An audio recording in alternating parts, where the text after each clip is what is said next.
अस्सलाम वालेकुम student physics learners में खुशामदीद। उम्मीद करता हूँ आप लोग खैरियत से होंगे। क्लास 9th का चैप्टर नंबर 1 हम पढ़ रहे हैं। साइंटिफिक नोटेशन तक हम मुकम्मल कर चुके हैं और आज का हमारा टॉपिक है मेजरिंग इंस्ट्रूमेंट्स। स्टूडेंट्स, जैसा कि ये चैप्टर फिजिकल क्वांटिटीज़ के मुतल्लिक है और हमने चंद फिजिकल क्वांटिटीज़ को पढ़ा है, जैसा कि लेंथ, टाइम, मैस वगैरह। अब इन क्वांटिटीज़ को मेजर करने के लिए कुछ इंस्ट्रूमेंट की ज़रूरत पेश आती है, जिनको हम मेजरिंग इंस्ट्रूमेंट्स कहते हैं। पिछले ज़माने में जब साइंस एंड टेक्नोलॉजी इतनी आम नहीं थी, तब इन फिज़िकल क्वांटिटीज़ को मेजर करने के लिए मुख्तलिफ इंस्ट्रूमेंट्स इस्तेमाल किए जाते थे, जैसा कि सन डायल, वाटर क्लॉक और मुख्तलिफ टाइम मेजरिंग डिवाइसेस का इस्तेमाल किया जाता था, जिनकी एक्यूरेसी बहुत कम थी। जैसे जैसे साइंस एंड टेक्नोलॉजी ने तरक्की की तो मेजरिंग के लिए जदीद इंस्ट्रूमेंट्स ईजाद हुए, मसलन स्टॉप वॉच, डिजिटल क्लॉक्स वगैरह, जिनकी रिलायबिलिटी और एक्यूरेसी दोनों हाई है। इस तरह के और भी इंस्ट्रूमेंट्स जो लेंथ को मेजर करते हैं, डायमीटर को मेजर करते हैं, आपको फिज़िक्स लैब में नज़र आएंगे। चलिए बारी बारी इन इंस्ट्रूमेंट्स को पढ़ते हैं और इनकी वर्किंग और एक्यूरेसी को समझने की कोशिश करते हैं। तो हमारा सबसे पहला इंस्ट्रूमेंट है मीटर रूल। इसको मीटर रूल भी कहते हैं, मीटर रूलर भी कहते हैं और मीटर रॉड भी कहते हैं। ये बेसिकली लेंथ को मेजर करने में काम आता है। कॉमनली लेबॉरेटरीज़ में इसको ऑब्जेक्ट्स की लेंथ या दो पॉइंट्स के दरमियान डिस्टेंस को मेजर करने के लिए इस्तेमाल किया जाता है। इस मीटर रूलर की लेंथ 1 मीटर होती है, जो 100 सेंटीमीटर्स के बराबर होती है। जैसा कि हमें पता है कि 1 सेंटीमीटर में 10 मिलीमीटर्स होते हैं, जो इस मीटर रूलर पर देखे जा सकते हैं। तो हमें इससे ये पता चलता है कि इस मीटर रूल की सबसे छोटी डिवीज़न 1 मिलीमीटर है, जिसको हम लीस्ट काउंट कहते हैं। यानी मीटर रूलर से हम 1 मिलीमीटर तक छोटी लेंथ को मेजर कर सकते हैं।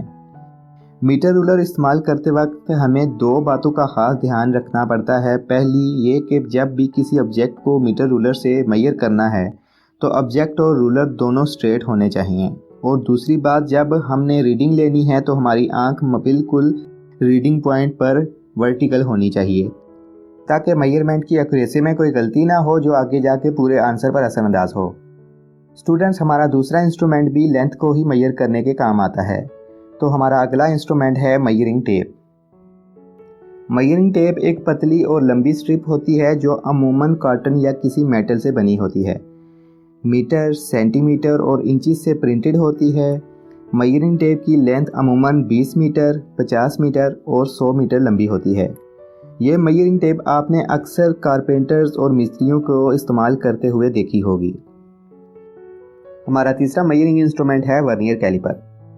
स्टूडेंट्स, वर्नियर कैलिपर इंस्ट्रूमेंट को पेरी वर्नियर, जो कि एक फ्रेंच मैथमेटिशियन था, 1631 में इन्वेंट किया, जो किसी भी स्मॉल ऑब्जेक्ट का डायमीटर और लेंथ को एक्यूरेट मेजर करने के काम आता है।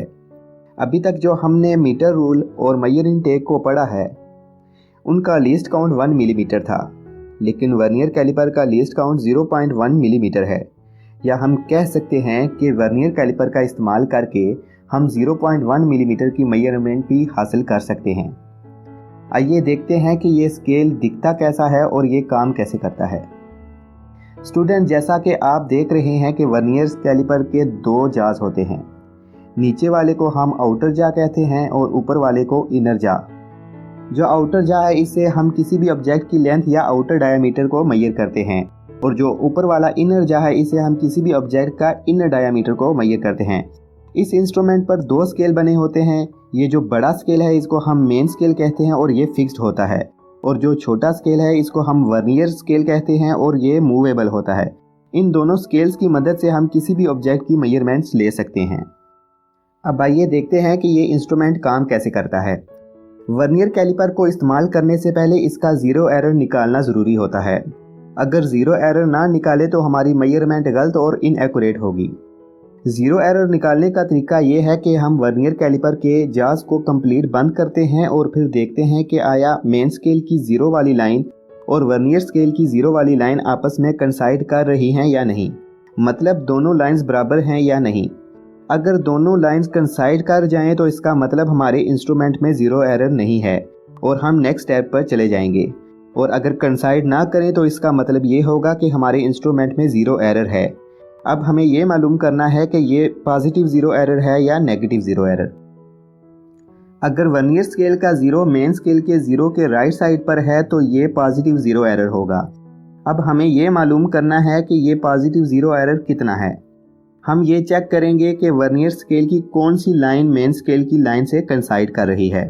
फ़र्ज़ कर लें कि वर्नियर स्केल की 7th लाइन कंसाइड कर रही है, तो हम 7th को मल्टीप्लाई करेंगे लीस्ट काउंट के साथ जो 0.1 मिलीमीटर है, तो हमारा रिज़ल्ट आएगा 0.7 मिलीमीटर। चूँकि पॉजिटिव ज़ीरो एरर है तो जो फाइनल रीडिंग हमारे पास आएगी हम उससे 0.7 मिलीमीटर को माइनस करेंगे। ये तरीकाकार हम नेगेटिव ज़ीरो एरर के साथ करेंगे और जो रिज़ल्ट आएगा उसको फाइनल रीडिंग में ऐड कर देंगे। ये तो था ज़ीरो एरर को निकालने का तरीका। अब आइए देखते हैं किसी भी ऑब्जेक्ट की मेजरमेंट कैसे लेते हैं। फ़र्ज़ करें हमने सॉलिड सिलेंडर का डायमीटर मालूम करना है। सबसे पहले जाज को ओपन करेंगे और सिलेंडर को जाज के दरमियान रखेंगे और जाज को मुकम्मल बंद कर देंगे। फिर हम देखेंगे कि मेन स्केल की कितनी कंप्लीट डिवीजन्स वर्नियर स्केल के ज़ीरो ने क्रॉस की हैं, उनको नोट कर लेंगे और फिर देखेंगे वर्नियर स्केल की कौन सी लाइन कंसाइड कर रही है। जो कंसाइड करेगी इसको लीस्ट काउंट से मल्टीप्लाई करने के बाद मेन स्केल की रीडिंग में ऐड कर देंगे। ये हमारे सॉलिड सिलेंडर का डायमीटर होगा। अगर इंस्ट्रूमेंट में ज़ीरो एरर नहीं है तो यही हमारी करेक्ट मेजरमेंट होगी, और अगर ज़ीरो एरर है तो हम इस ज़ीरो एरर को इस रीडिंग में शामिल करेंगे। अगर पॉजिटिव ज़ीरो एरर हुआ तो फाइनल रीडिंग से माइनस करेंगे और अगर नेगेटिव ज़ीरो एरर हुआ तो प्लस करेंगे।